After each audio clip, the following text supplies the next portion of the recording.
Hi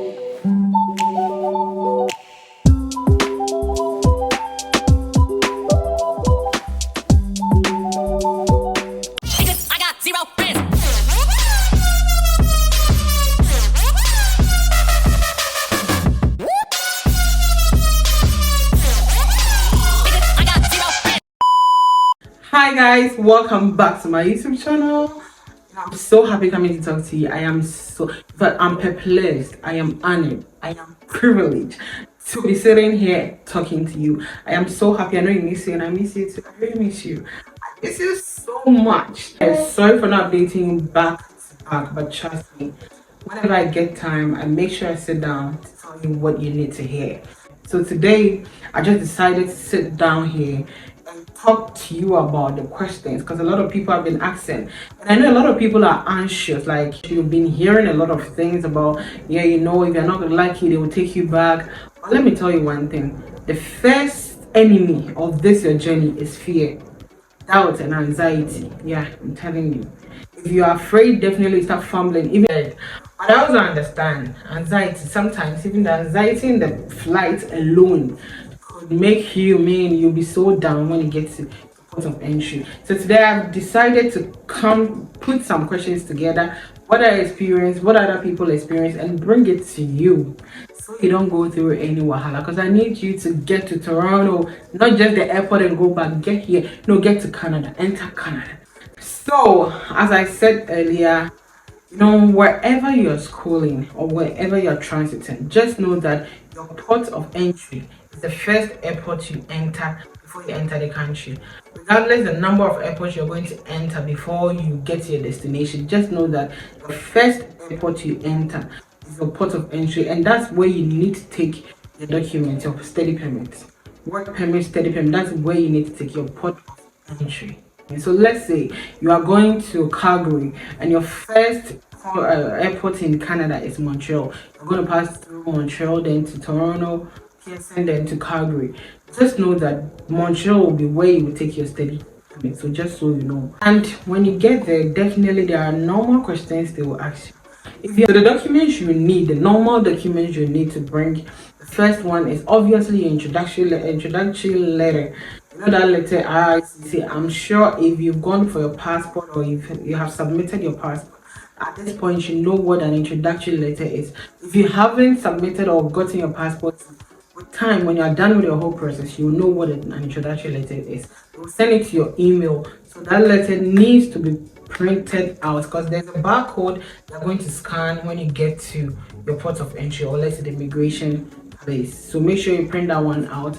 Make sure you're bringing your offer letter, let's say your acceptance letter or anything. Some people call it acceptance, some call it offer letter. Make sure you bring this letter. It's very important because you can't tell me you're going to school here and you don't have that letter. Make sure you have that letter, and also your proof of fund. It depends. In some cases they might ask, in some cases they might not. So make sure you carry along your bank statements. In some cases they might. And also make sure you are bringing your receipt. If you've made any payment, make sure you carry your receipt along, because that's the only way you can tell the officer, oh, I've made this payment and this is the proof. So make sure you carry that one too along. And also your passport. Obviously you need your passport, and then you need an enrollment letter. That letter, I didn't print mine out, but I knew it was in the portal. So in the worst scenario, I would have been able to navigate my way through to show them where the enrollment letter is. But some people print them out. If you don't want wahala, you can print them out. Some schools charge, I'm sure most of them charge, because University of Saskatchewan was like $10 or something, like $10 Canadian. So it depends on how much you're paying. You can print it out. You can choose not to also print. By the way, when I got there, they never asked me for that. So I'm sure by this time you know the documents you need to put together to bring it to your port of entry. If you have any supporting documents you think it might be necessary, you should carry it along, because as I always say, documents speak faster than your words. So if you have a document to prove, it is the best defending something for you rather than talking and fumbling and doing things. So now we are done with documents. Let's move to some questions they might ask, or some questions I witnessed them asking some people. They asked one lady about her residence, where she's going to stay. I know a lot of people come, they don't go directly to the school. Some come lodge in a different province for like a week or two. Make sure that you have an address of your final destination. Let's say you're going to Calgary. Yesterday I'm using Calgary a lot. You're going to Calgary and you're landing in Toronto for maybe a week. Make sure you have an address in Calgary for them, telling them that, oh yeah, after that week, 1 week, this is where I'm going. And also make sure you have an address of where you're coming to lodge in Toronto for them. Because right now a lot of people are recently there was a statistic that a lot of international students are staying outside, they are homeless. Yes. So I'm sure they are going to be very wild on that. When I was coming, wasn't really wild like that. Even though they asked someone, it was asking a lady, which made her whole process, long because she didn't know the address. They had to call, make a few calls. So make sure you have your address. The officer can ask you, what's your plan? So know the number of years you're going to stay here. And please do not tell the officer, after school, I want to stay back out. No, just tell the person. Because in your SOP, you told them that after school, you need to go back home, do a few things. It's in your SOP. So don't tell them you are coming here after school. I'll try and see if I'll get work permit. Blah. No. Just tell them, oh, after school, I would love to go back home to continue with my business or whatever. Or you can also tell them that maybe after school, if the need arises, you might want to work in Canada to get the Canadian experience to help you settle back home. Make sure you're always telling them you are going to settle back home, whatever it is. And also, they might ask you, have you registered for your courses? So before you come, even if somebody did the whole process for you, I always tell people, when you are done with everything, sit down, do your own research, because you're the only person passing through that airport to wherever you are coming. So do your own research, know how to navigate your portal, know how to open your portal. Make sure you have registered your courses. I know a lot of agents will just do it for you without even telling you need to register your courses. This one is a big problem. If you get to the point of entry and the immigration officer asks you, have you registered for your courses, and tell them, you start looking like, oh man, it wouldn't be a good thing for you. So make sure you've registered your, because the only reason to convince them that you are indeed coming to school is if you've registered for your courses.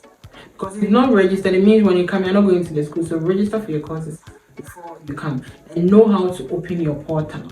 Know your username and password. Anything, I witnessed one girl who struggled to open her portal. That one too was a wahala. The officer was, how are you coming to school without even knowing how to navigate your own school portal? No, I don't believe you're coming to school. You need to go back home, those kind of things. So know how to, if you don't know it, even if you have gotten your visa, somebody did it for you, make sure you know it now as I'm talking. Stop. Next one is your itinerary. They might ask you, what's your itinerary? Where are you going? They might ask you, your school is in a different province. Why are you coming to a different province? You tell them that you want to lodge in there to get familiar with maybe some few friends before you go back for a week, 3 days, or whatever. In some cases, if your time is very close, let's say your school is resuming on the 5th and you're coming on the 2nd. In some cases, they might ask you, why is it that your school is in this province and you are resuming on this date and you're landing in this province? So you just have to tell them that, oh, you just want to take something from a friend. But in that case, they might ask you for your itinerary. Because if your school is in Calgary, you landed in Montreal, but your final destination is in Toronto, they might ask you. Some people book a long flight like that. So you book from Ghana, wherever you're trying to attend, one of the European countries, then to Montreal, then to Toronto, then to Calgary. But the disadvantage part is when you book it like that, it means when you get to Toronto, you're not going to get your baggages in your life. So you can also tell the officer that, oh, okay, because I will definitely go to Calgary. You can reserve a flight to show them that I will definitely go to wherever I'm going. I just want to lodge here for a day or two. Next question could probably be, what program are you going to do? It will shock you that some people come here, they don't even know the program they are going to do. Yes. Because I witnessed a lot of things when I got to the port of entry, because when I got there, we were like 7 black people from different African countries. Ghana were 2 Ghanaians, 2 Nigerians, and 1 Ugandan, 1 Uganda, one from Uganda, one from Gambia, and I think one with 7 black people. They came to scan our barcodes on our introduction letter. They told us it was abandoned. I don't even know where they got that word.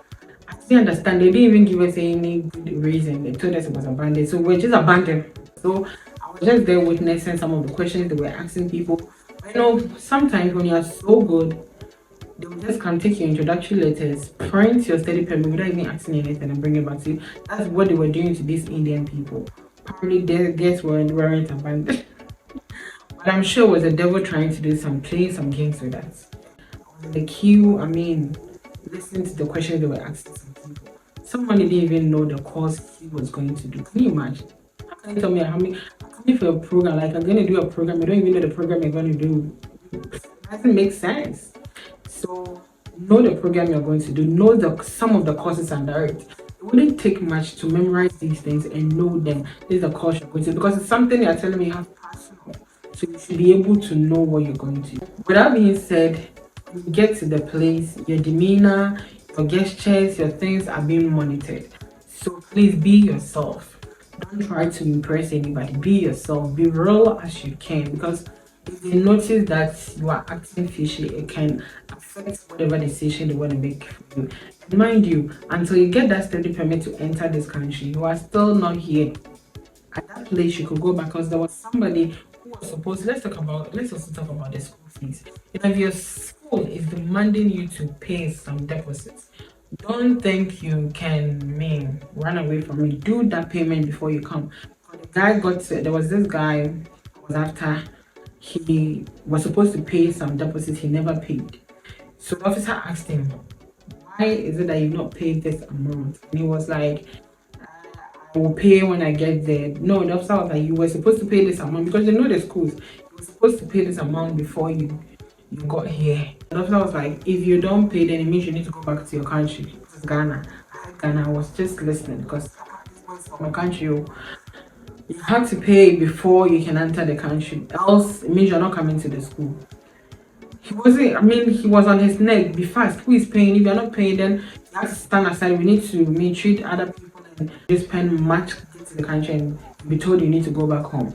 And there was another incident I also noticed, that there was this guy who had an admission with the school. I think they revoked his admission. He was supposed to come at a particular time, I think in January or September. But some people get their visas and they feel like they can just go in at any time. Yeah, if your admission is a long admission, like University of Saskatchewan, where they give you 1 year, you can register, drop, then you are free. But if your admission is just for a season, then you have to be careful, because if they revoke it, it means your name is no more in their system. So when you're coming with the admission letter, it means it's a false admission letter. You have to be careful. So make sure you're always coming on time. This guy didn't come on time, and man, it was a mess. It was so lucky he got an officer who was very nice.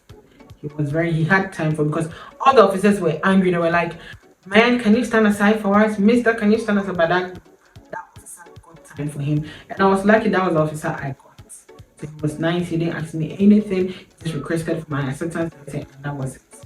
He just read through and then he printed it for me. He didn't ask anything. So you could tap in my favor and my grace that when you get there, you shouldn't ask you anything. Because sometimes when they ask you a lot of questions, you tend to fumble because you're already scared. You tend to fumble. So cool down, take a chill pill, and then the next journey, another journey, be a reality.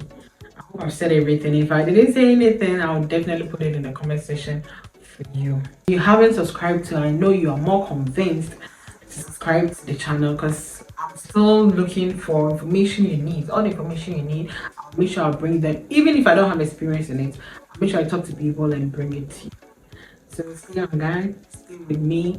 Don't forget to put on your notification bell, so whenever I upload a video, you would be the first person to see the video. Like, comment, and share. Thank you so much. I love you.